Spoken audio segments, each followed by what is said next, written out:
Uvaha, which is, of course, Ukrainian for Achtung, Achtung. Welcome to We Have Ways of Making You Talk with me, Murray and James Holland. And today, given the global crisis we find ourselves in, we thought there was no other place to start. Morning, James. How are you? Yeah, well, right. What an incredible few days it's been, hasn't it? I know. I don't know about you, but I've been just absolutely agog by what's happening.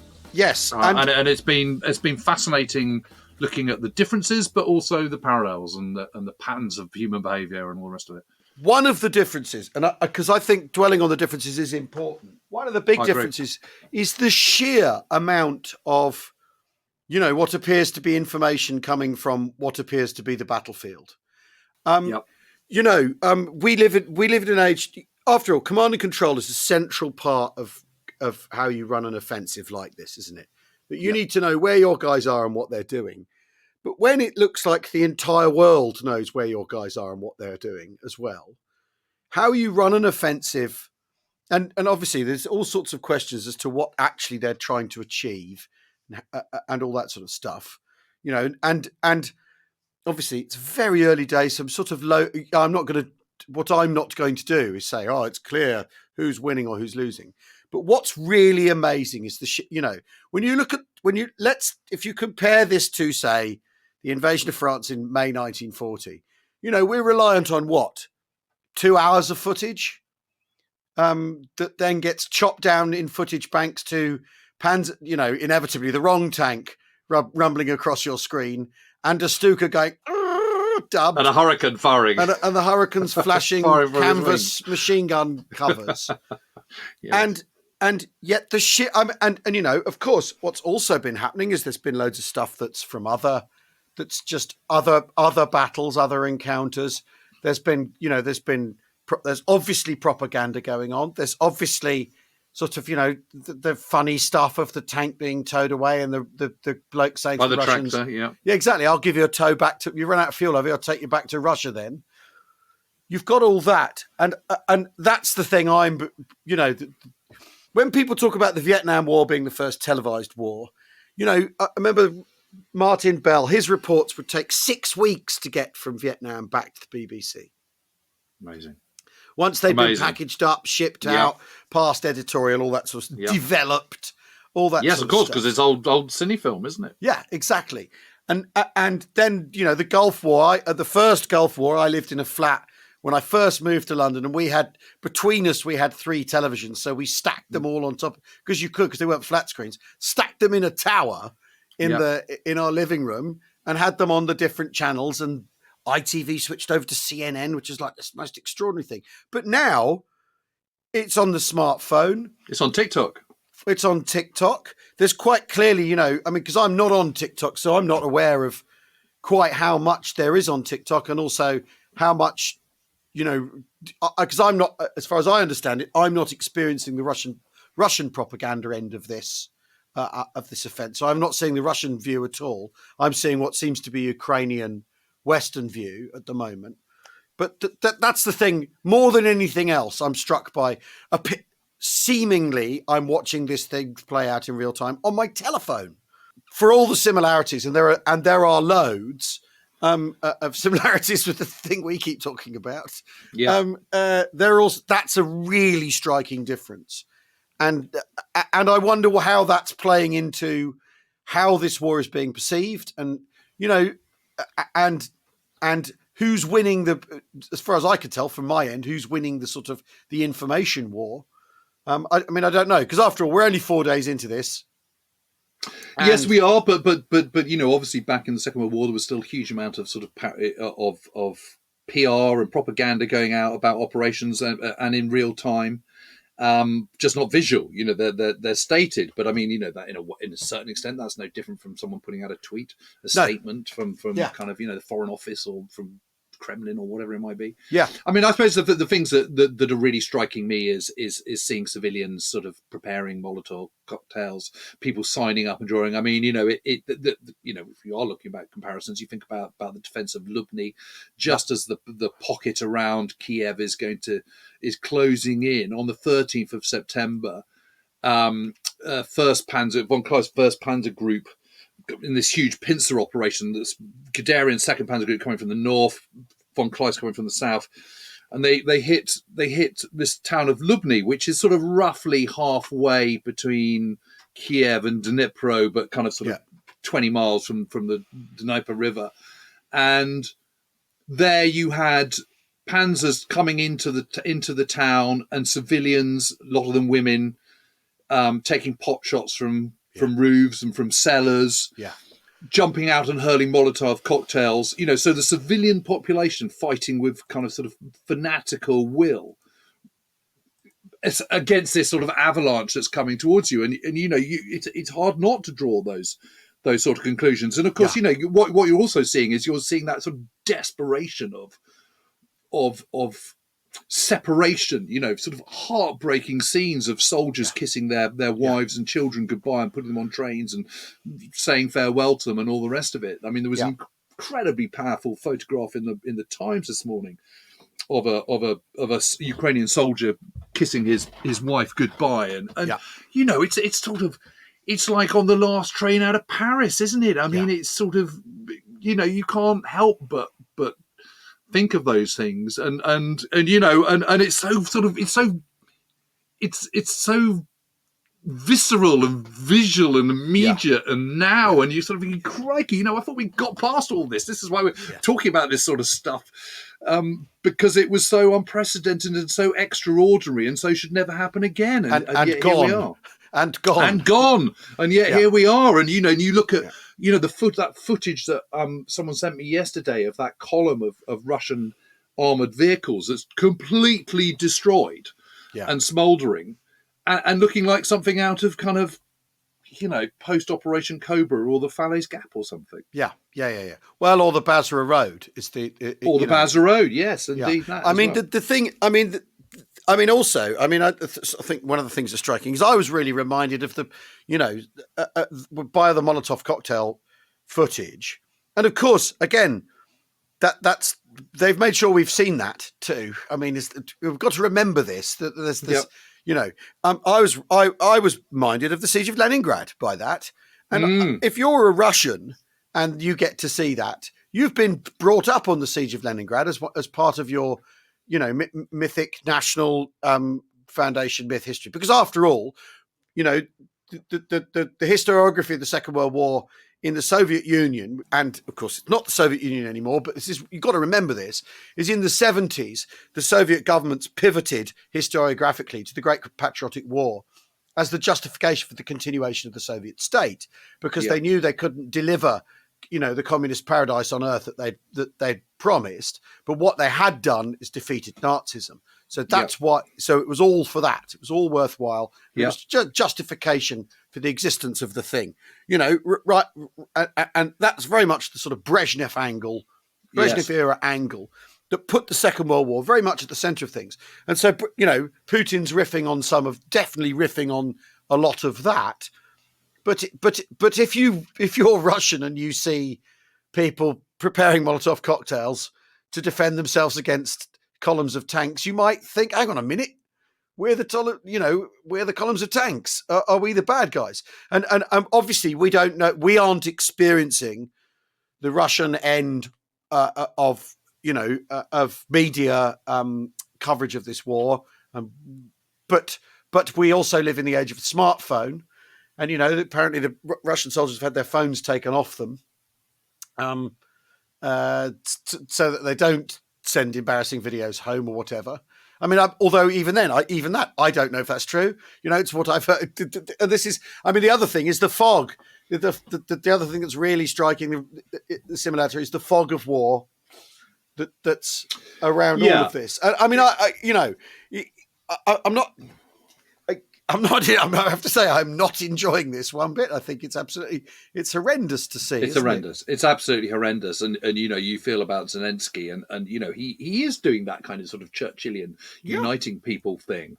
I was talking to Peter Caddick Adams, and Peter said, Zelensky's proving as powerful a force of uniting nation, the free world behind him as Churchill was in 1940. And actually, I don't think that's a particularly overblown thing. I think the kind of I don't want to ride, I want ammo, and doing all those videos and stuff, and it is one of the things that I think has been so striking was on Friday, I was sort of thinking, gosh, the problem is does anyone really care in the UK? Yeah. Does anyone care in Europe? It's a long, far away people of people we don't know very much about, and blah blah blah. All that, yep. But actually, I think Zelensky, more than anyone, has been responsible for making people stand up and go, do you know what? Actually, we should take note of this. We should care. This is serious. This is important. And the demonstrations around Europe, particularly, and also in the USA this weekend, have been just incredible, and I think incredibly uplifting. And there is suddenly this sense of, yikes, we have been sleepwalking, to kind of coin another kind of outdated phrase. But I think we have a bit, we've let our defence spending go down and all the rest of it. And, people have been talking about for years. I mean, crikey, I've been saying for years and years and years, we need to watch the East, we need to watch Russia. We get rid of our tanks at our peril, all this kind of stuff. And, now that I don't take no satisfaction of saying told you so at all. But here we are. But the response is is dramatic and marked, isn't it? Yes. And I think, I think one of the things to bear in mind is when people talk about appeasement, and of course it's highly contentious. And we were talking about a movie only the other day about Robert Harris's film Munich about appeasement, about Chamberlain. Is appeasement doesn't exist in this sort of in the vacuum it's presented as. Existing in an awful lot of people. One of the reasons appeasement was politically palatable is because an awful lot of people were prepared to accommodate Nazi Germany in what it wanted to do, prepared to turn a blind eye to the Nazi government. An awful lot of people thought, at last, a vigorous, tough guy who's I may not like the way he's doing stuff, but he's restoring a country to greatness, which has been an awful lot of the sort of Kremlin lines of argument that have done the rounds in British newspapers. Yes. British opinion. And there was still kind of a hint of that this morning on the radio. I was listening. Yeah. Someone was sort of basically implying, I think, I can't remember, one of the journalists who was saying that, in actual fact, NATO increasing has, we have sort of slightly brought this on ourselves. And I'm sort of thinking, no, we haven't. That's absolutely nonsense. Well, no. And if Ukraine were in NATO, this wouldn't have happened. It's the no, and also the other thing is, what one has to remember about Russia is that Russia has this enormous potential. It could be a fully functioning, rich, industrialized manufacturing nation because it's got all the resources and space and manpower you could possibly want. And yet, for the first time since I think 1946, the average life expectancy of a Russian man is below 60, and that is entirely down to the kind of mismanagement. Systemic corruption of Putin and his acolytes. I mean, no, but I think I think what's interesting is that obviously a lot of our response, a lot of our response to Russia has been coloured in a similar way. Yes, I would agree with that. Appeasement was able to exist as a policy. If it had just been Chamberlain who wanted to accommodate Germany for fear of avoiding a war, he wouldn't have had the party support he had.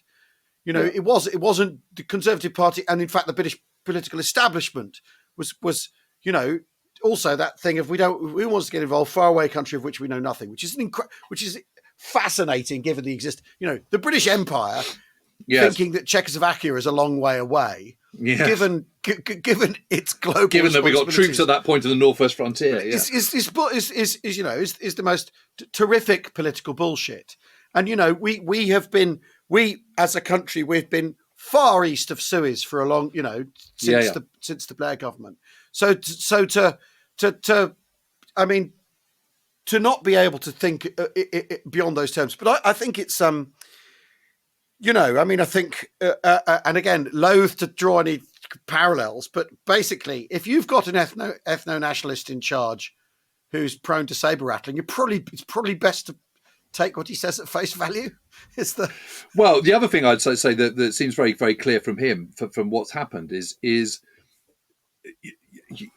also the propaganda and how you portray your military and your military from afar when you're doing parades or you're releasing footage of thermobaric weapons or whatever it might be. You think, crikey, they look amazing. That looks incredible. You'll see a sort of victory parade through Red Square or whatever, and they're all marching. And missiles going down the road and all the rest of it. You think, crikey, wouldn't want to kind of take on them in exactly the same way you would, people were thinking that about looking at Nazi rallies or whatever before the Second World War.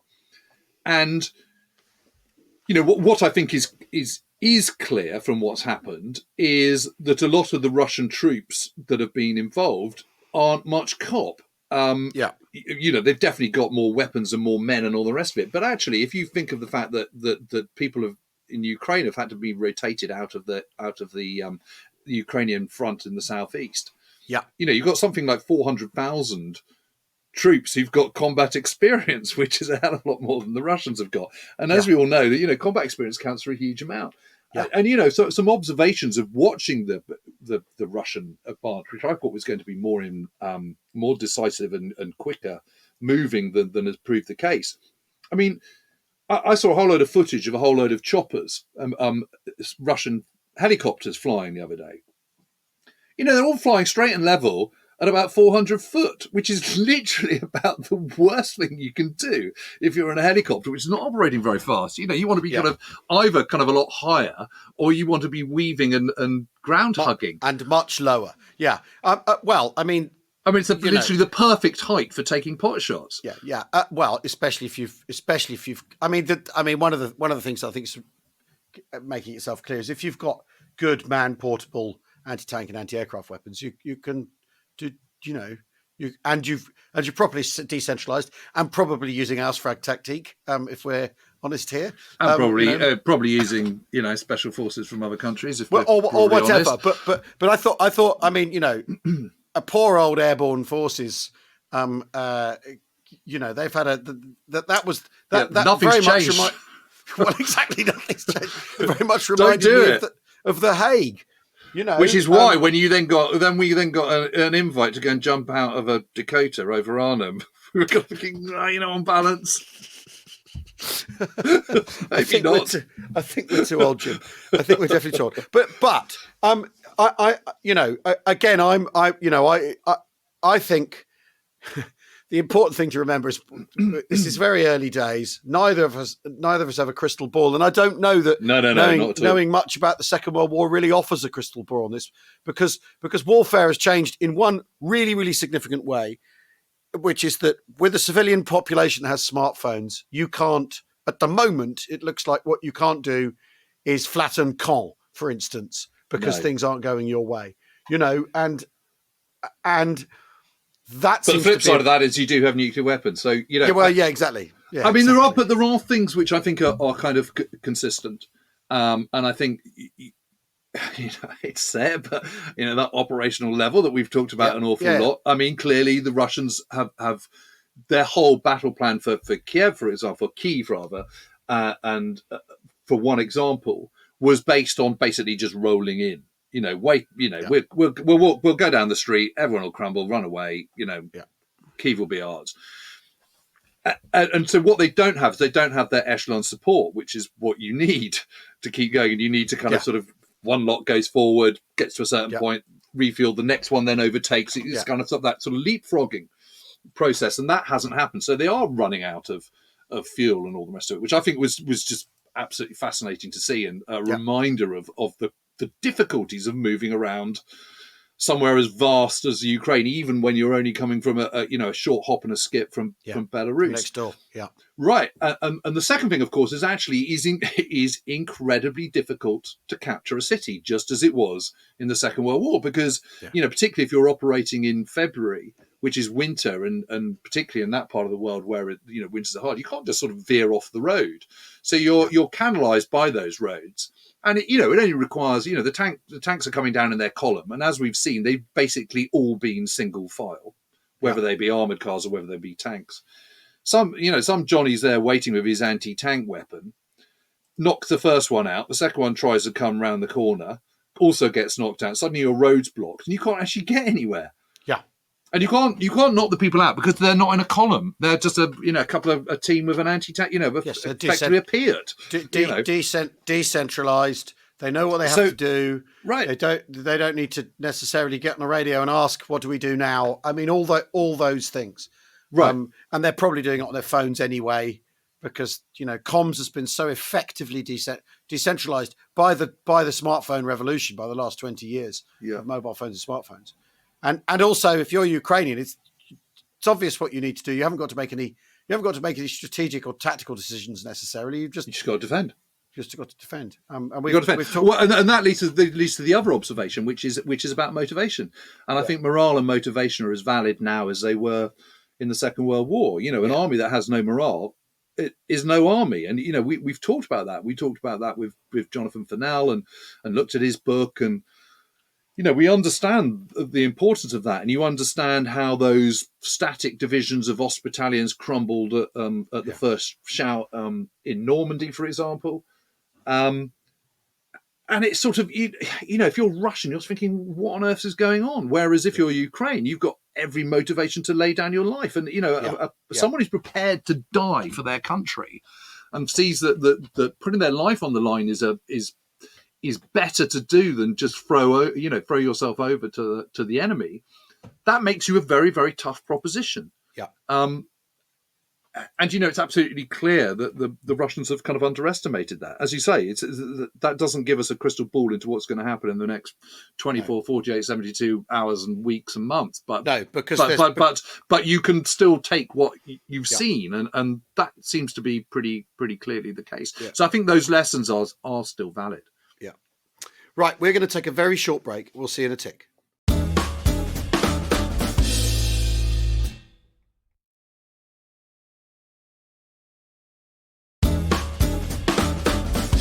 Welcome back to We Have Ways to Make You Talk with me, Murray and James Holland. And we've put our crystal ball down, ladies and gentlemen. We're going back in time.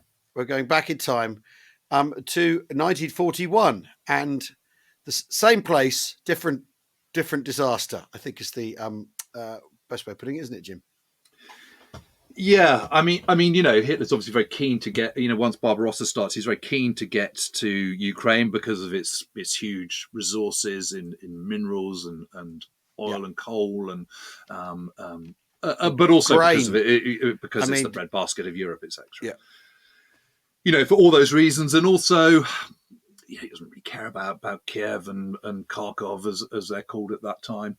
Yeah. Stalin certainly does. And it's very interesting because I think there is some sort of new thinking about this, which certainly chimes with my own kind of looking into all this, which is that I do think increasingly by the time of the so basically what happens is on the 16th of September 1941, Kiev, as it then is, Kyiv now, is encircled. And it is the biggest single victory I think the world has ever known, and certainly until 1945, when all the German armies surrender. But it is 787,000 Red Army troops are captured, of which I think most of those are from the Southwest Front. Yeah, about 630,000, something like that. I mean, just sort of truly, truly staggering numbers. Yeah, entirely avoidable. And the reason, and at this point, this huge southwestern front. So basically, there's all these fronts. There's the Central Front. There's the Bryansk Front. Yeah, there is there is the Southern Front and the Southwestern Front, and it is the Southwestern Front primarily that gets completely mashed by this giant encirclement.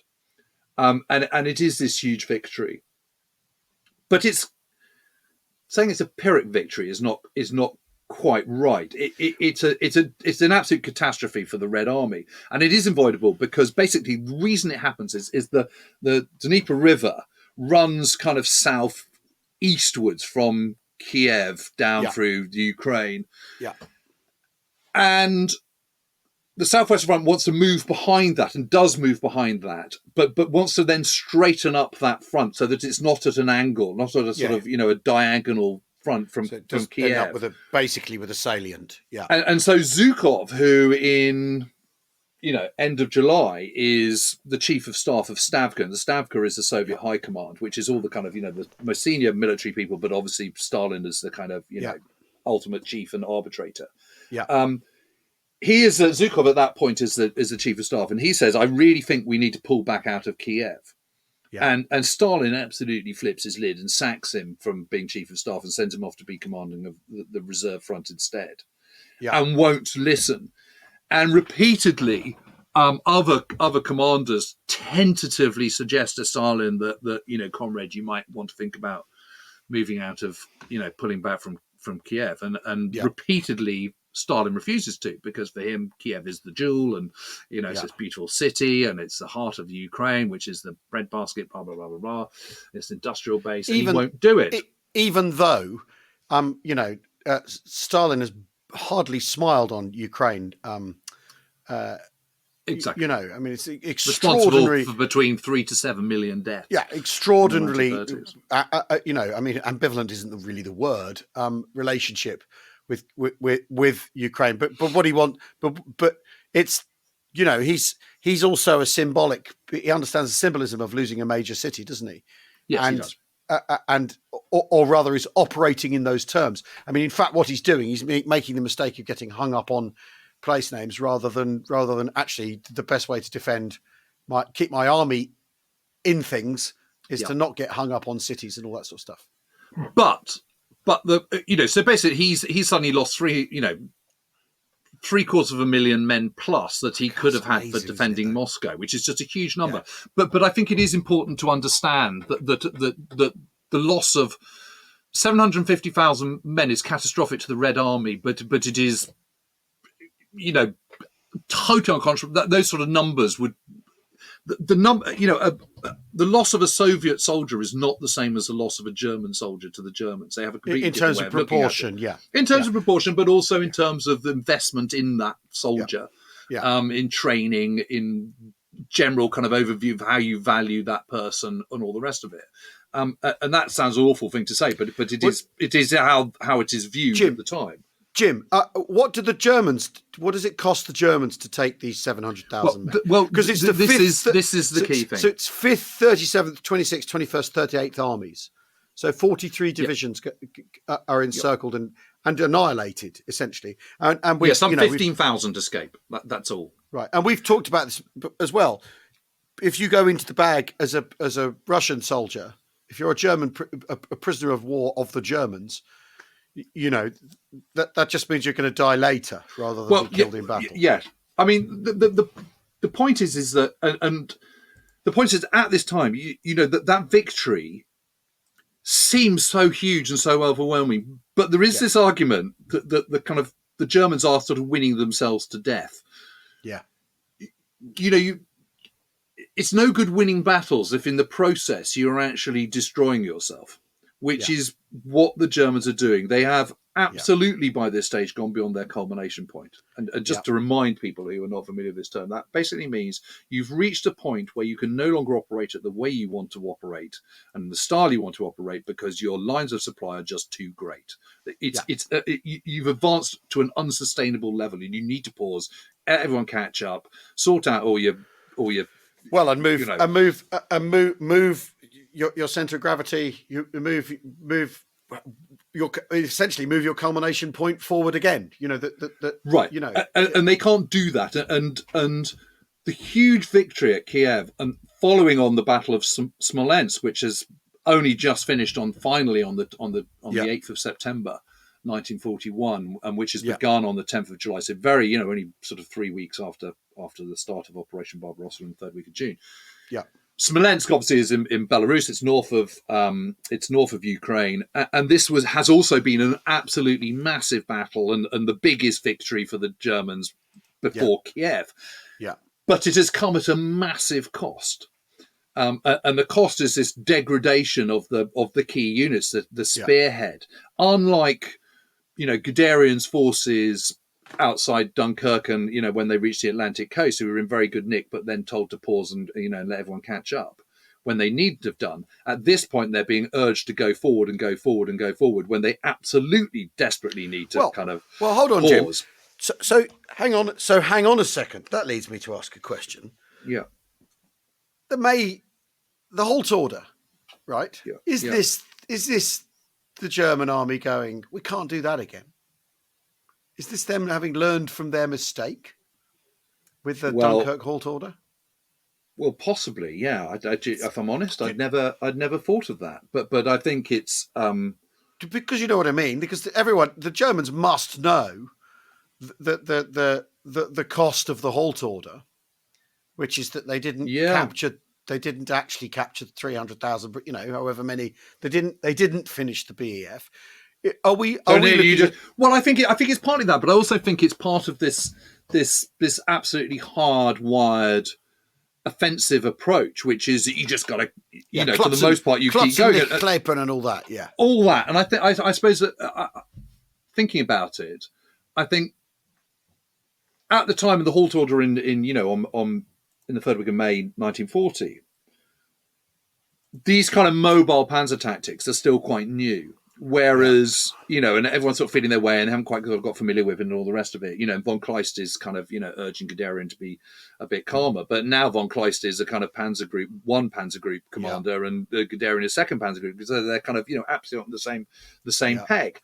And they've done the Balkans, and they've done Greece, and they've done the Blitzkrieg, and, they know what they're about. So I think it's less that. I think it's more that it's just hardwired to be offensive all the time, and they now know what they're about. But the point is, the German army of 1941 still has the same principle of the German army of 1940, which is that you have this very, very sharp tip of the spear, and in this incredibly long shaft, and that the long shaft of wood is kind of made of infantry divisions which are not particularly brilliantly trained, and they're horse and cart and all that kind of stuff. Whereas it's your panzer groups that absolutely are the mechanized bit, and they're the spearhead. And the trouble is necessarily by fighting, you're going to sustain casualties. And they do. By the 16th of July, 18th Panzer Division, for example, has just 12 tanks left in an entire division. Part of those have been knocked out. Part of them are just kind of wear and tear and all the rest of it.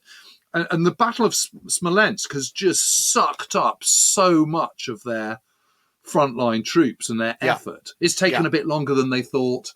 There's been counterattacks. One of the counterattacks is by Rokossovsky. He makes a name for himself in the aftermath. Smolensk is captured by Guderian on whatever it was, the 15th of July.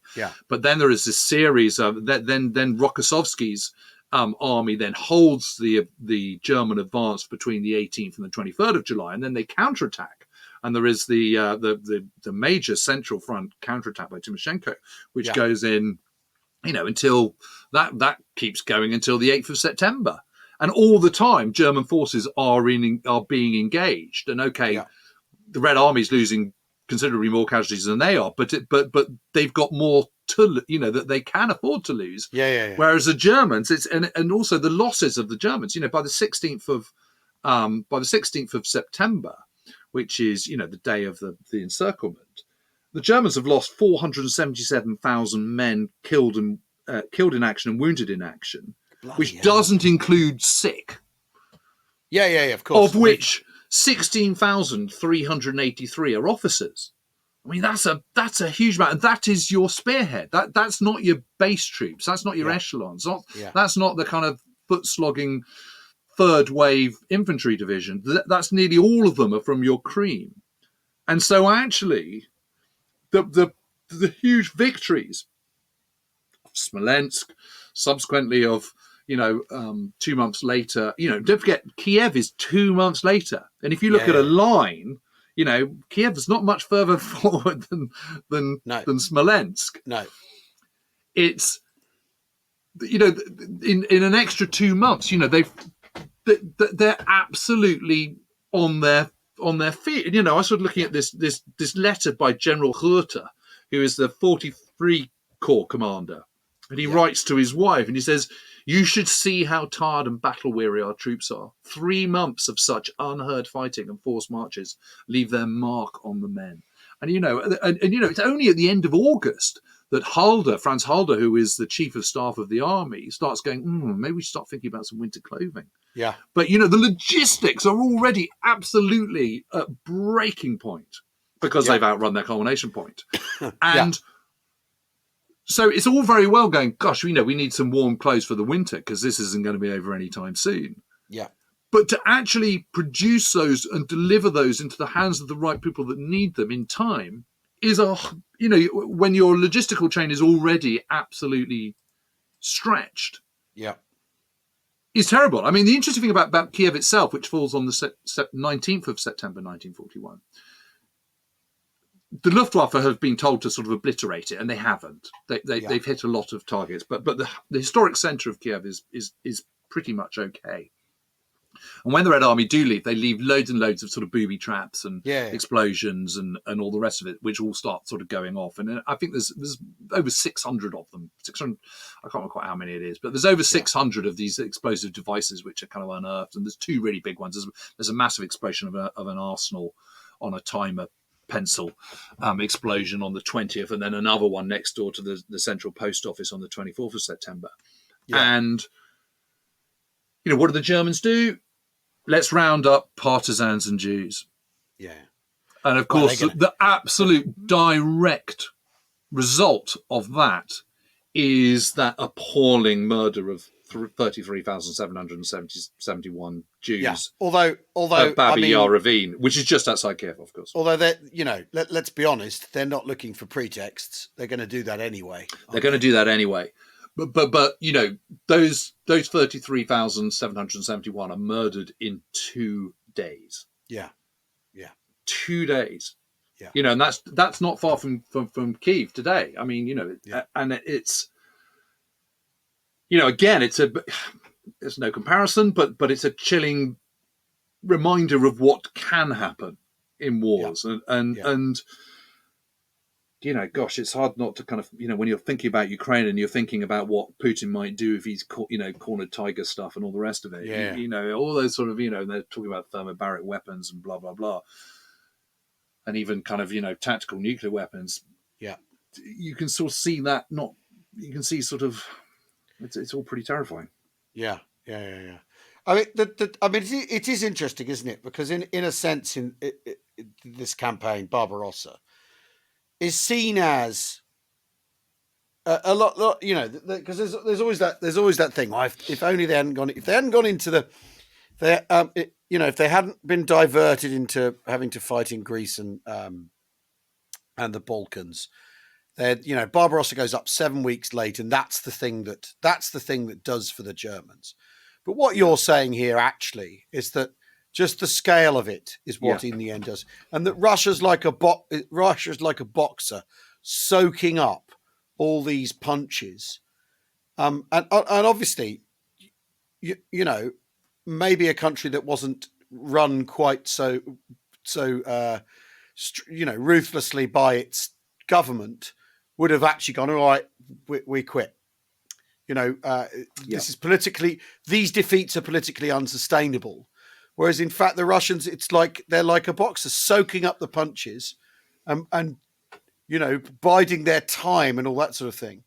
Although in a way, no one would have been able to predict. I mean, these because you can see why the Germans think they're winning. I mean, for all those casualty figures, for all those culmination point realities and operational realities, you can see why they're winning, especially in a high command that's having the time of its life because it's been given the war it wants by a government actually it's happy to tolerate, which is the relationship between the Nazi command, between Hitler and his generals. Actually, they're all having a whale of a time. These generals, they think it's fantastic, don't they? Is the truth, and so they're not going to do the thing that they ought to do, which is stop. Because they think maybe they think they've kicked the door in. Maybe they think Moscow will fall, and again, it's the thing. We've gone right back to where we started. They have a proper misapprehension of the Soviet Union, actually, because they think it's corrupt and Jewish and all those things, don't they? And that they expect it to. Thank you, darling. That they expect it to fall in on itself. Cup of tea delivered. Yeah, that's a cough. It's a lovely cup of coffee. Yeah, I think that is true. I mean, what you do see, though, even from kind of end of July after Smolensk has fallen, and Guderian is just you can see that he's he's become completely. He's got overinflated opinion of his genius. There's absolutely no question about that. And he starts to argue. He's saying, because he's been.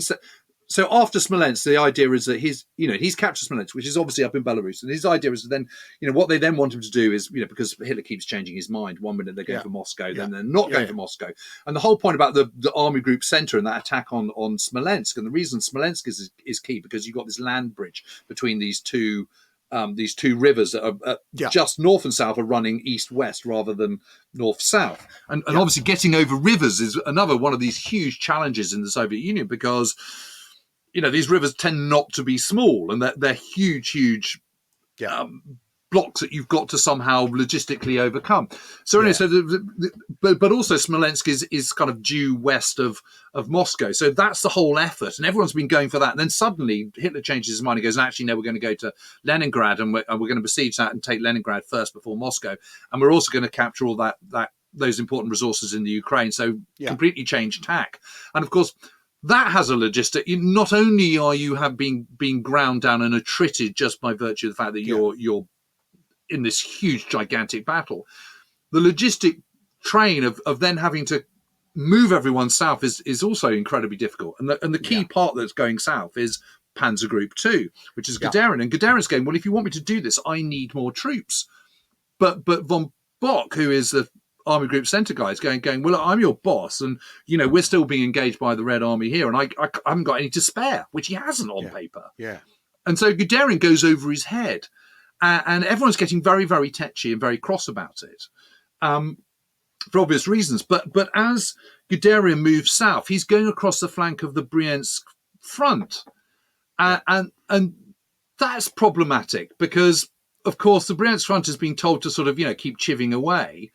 So he does, so the Bryansk front is attacking his flank, and he's getting yet more hits. Yeah. So that by the time the encirclement of Kiev actually happens on the 16th of September, 2 Panzer Group is in a pretty bad way. Yeah.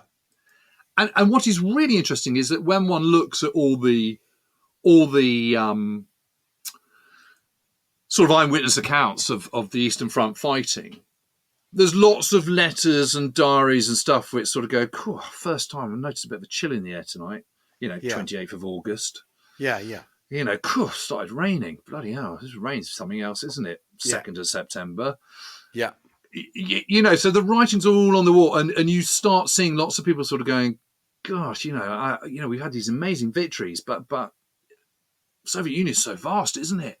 And crikey, we really going to wrap this up by Christmas? But at that higher level, there is this complete disconnect from that. Yeah. And they go, no, it'd be fine. We've got it within our grasp. But that's my point. That's my point. It is, I know. And it's because you're looking at a political and military system where bad news has a real problem traveling, doesn't it? Yeah. So there's absolutely no, people say, a lie gets around the world before the truth gets its boots on. Yeah. There's no opportunity for anything like that to get to the top in terms of, but then I think that's probably the case. It's probably not, that's not unique to any system, especially one committed to military action. Democracies find it very hard to accept bad news in military situations. Democracies find it very hard to back out of wars, full stop, don't they? We were only in Afghanistan for 20 years after all. It's very hard to back out of those sort of decisions, no matter what you're getting from below. And in this instance, Hitler's absolutely not interested in a pause. He's absolutely not interested in a pause and possibly a negotiation, is he? He's not going to do that. And I think you'd have a tough time as von Bock or whoever going to Hitler and going, you know what, that victory in Kiev was fantastic, but actually what we have to do right now is stop. We need to stop. We need to solidify our lines. Winter's coming. We've gone past our culmination point. The Fuhrer, at which point police says, what's a culmination point? I don't know what you're talking about. Yeah. Exactly. Or if he does, he says, sort it out anyway. you're showing a lack of will, which is Yes. a big part of how he sees the world. Yes, but I think it's also a big part of how those senior commanders, the Halders and the Bocks and the von Liebs and von Rundsteds. I mean, I think they also feel that kind of, will, because we're Germans, because we're better, because we're better organised, better trained, we've got better, everything. And it does look like it's all about to fall in on itself. It does, and yet there are all those signs. The closing down of the weather, the fact that the leading panzer divisions are in such a parlous state by wear and tear because the Red Army are now using Kushkin rockets because they've got Il-2 Sturmovix attacking and they've reduced the size of their organisations and there's lots and lots of little indicators to suggest, and they've got KV-1s and T-34s and all the rest of it.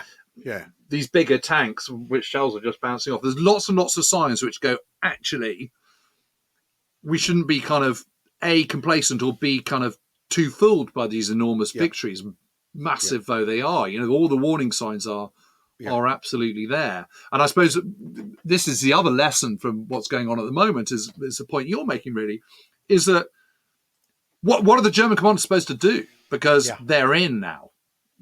They've crossed that Rubicon. There's no turning back, and it's exactly the same for Putin. Putin can't pull back out of Ukraine.